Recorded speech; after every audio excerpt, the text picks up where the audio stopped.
ejemplo internacional digno de admiración, que se mira con envidia. Eso es como calificó el gobierno de Ecuador, especialmente su ministro del Interior, la nueva ley aplicada en Chile que se aprobó hace algunos días, la ley Naim Retamal, una ley pro carabineros, la policía chilena, que se aprobó recientemente, aunque con ciertas modificaciones, y que al menos la imagen que se genera por parte del gobierno de Ecuador es que sería una ley que permite al policía, al carabinero, actuar en todo momento con su armamento, cosa que no necesariamente es tan así. Todo esto se da en un contexto de alta violencia en Ecuador, de un gobierno que tampoco ha logrado lidiar con dicha violencia y que culpa, por supuesto, a la estructura política de la oposición suya, la izquierda, como también de estructuras judiciales y de fiscales. Y vamos a ver si eso realmente es así. Todo eso lo vemos a continuación. El ministro del Interior del Ecuador, el encargado de temas de seguridad, Juan Zapata, salió recientemente a felicitar a Chile y en particular al gobierno chileno, aunque no tiene mucho que ver el gobierno con la aprobación de esta ley, con respecto a la aprobación de la ley Naim Retamal. Ahora, hay que entender que la ley Naim Retamal, para hacer un contexto, es una ley que lleva el nombre de dos cabos fallecidos de carabineros que fueron asesinados por disparos en su cabeza recientemente, hace algunas semanas en Chile.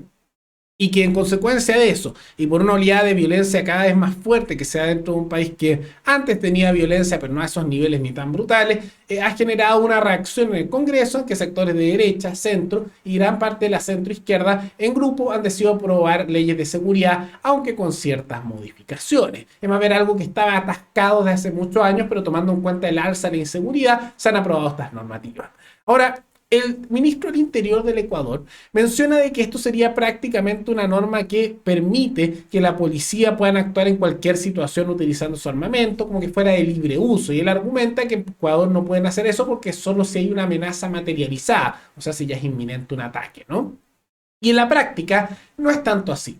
La normativa original, Naim Retamal, hay que tomar en cuenta que sí era de ese estilo. Era una ley que decía que el carabinero, o sea, el policía chileno, podía utilizar su armamento en cualquier delito si es que era para cumplir la ley. Por ejemplo, si están atacando una propiedad o si es, por ejemplo, para defender alguna estructura, digamos, en una manifestación que se está atacando, etcétera. Y lo que se hizo por modificaciones que fueron impulsadas por la centro derecha y la centro izquierda, porque la izquierda más dura y la derecha más dura quisieron rechazar la ley, la izquierda dura por decir que incluso con modificaciones era mucho y la derecha dura por decir que las modificaciones hacían que la ley no tuviera peso. Lo que se hizo con la modificación fue que las policías pueden utilizar, en este caso carabineros, su arma de fuego en caso de que su vida esté en peligro directo o en caso de que un tercero, o sea, otra persona, esté en peligro su vida.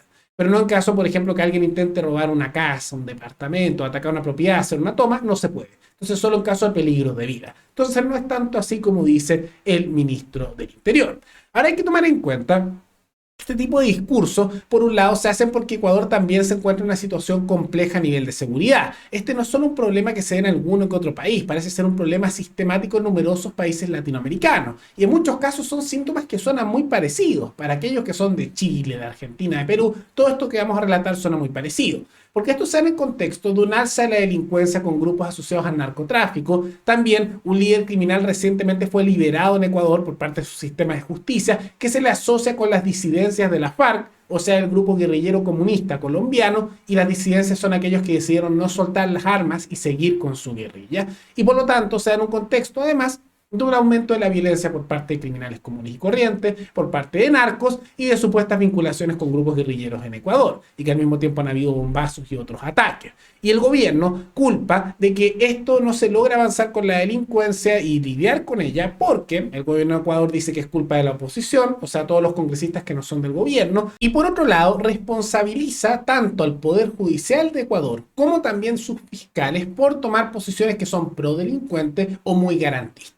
Muy similar al caso chileno, prácticamente calcado los problemas, ¿no? Ahora, parece ser que el contexto cultural ecuatoriano no está al mismo, podríamos decir, nivel con respecto a Chile, donde hay una sensación generalizada de rechazo a esas estructuras, tomando en cuenta de que aquí se ve a los jueces como bastante incompetentes y sí muy garantistas, y a los fiscales en algo muy similar. En cada caso ecuatoriano, el gobierno de Lazo es sumamente impopular, entonces ese tipo de reformas no las permiten pasar. Y algo similar que lo que ocurría con Sebastián Piñera en Chile, la centro derecha, que su gobierno era sumamente impopular y reformas de cualquier tipo eran imposibles, siendo la izquierda oposición. En gran medida, lo que ocurre en Chile es que como está gobernando la izquierda más dura y ha sido además un fracaso sistemático, asociado además a numerosas derrotas en leyes internas, plebiscitos, intentos de cualquier cambio, por mucha impopularidad, como también por jugadas muy radicales, han generado que la izquierda en sí se fracture y se divida, y como son el gobierno, lo han hecho sustancialmente mal, y eso ha generado que todo se corra un poco más hacia el centro y algunos dirían hasta la derecha. Eso es lo que se ha dado. Caso cultural que no está presente en el Ecuador. Ahora, de todas maneras, el problema con los jueces, ya sean corruptos o garantistas o que no hacen bien su trabajo, es un problema transversal a nivel latinoamericano. Y la solución en muchos casos tiene que ser exactamente la misma. Se debe quebrar el monopolio que tienen los jueces con el Estado con respecto al Poder Judicial. Impulsar la participación ciudadana en el control, elección de jueces y permitir competencia también por organizaciones privadas en el área. Y simultáneamente se debe permitir, que esto ya Ecuador de un paso en la dirección positiva, mayor participación de la ciudadanía en elementos de defensa, permitiendo que puedan adquirir el armamento para defenderse a sí mismos, su propiedad, para defender sus comunidades, incluso su futuro, de la misma manera que se hizo, por ejemplo, en Perú con las rondas de los ronderos, de grupos campesinos que ayudan a defender incluso a grupos guerrilleros como Sendero Luminoso. Y de la misma manera que hay en numerosos países donde también hay organizaciones ciudadanas que luchan contra la delincuencia. Ese es el camino. Reforma judicial, normas más duras para luchar contra la delincuencia y una población armada y segura para defenderse ante la tiranía de políticos, abusadores, como también de delincuentes.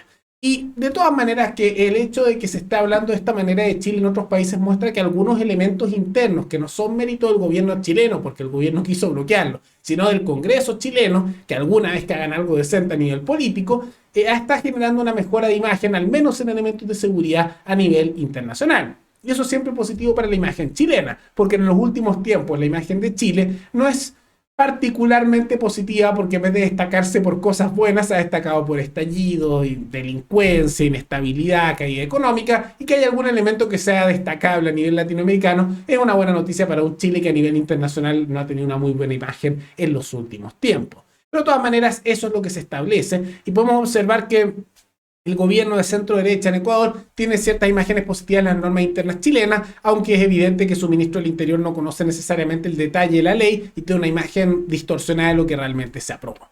Pero de todas maneras, ¿qué les parece estas alabanzas que se hacen desde Ecuador a la legislación chilena que se aprobó hace poco en apoyo de su policía, de Carabineros de Chile? ¿Les parece que es una buena alabanza? ¿Cuáles creen que son las reformas que hay que hacer para tener poderes judiciales más efectivos? ¿Hay que hacer los cambios mencionados en este programa o son otros los que hay que hacer? Todo eso coméntenlo abajo. Y antes de terminar, quisiera recordarles que pueden recomendar alguna temática, alguna noticia o un elemento de análisis, tanto de América Latina como de otros lados del mundo, abajo en los comentarios, y nos podemos ver en el siguiente programa.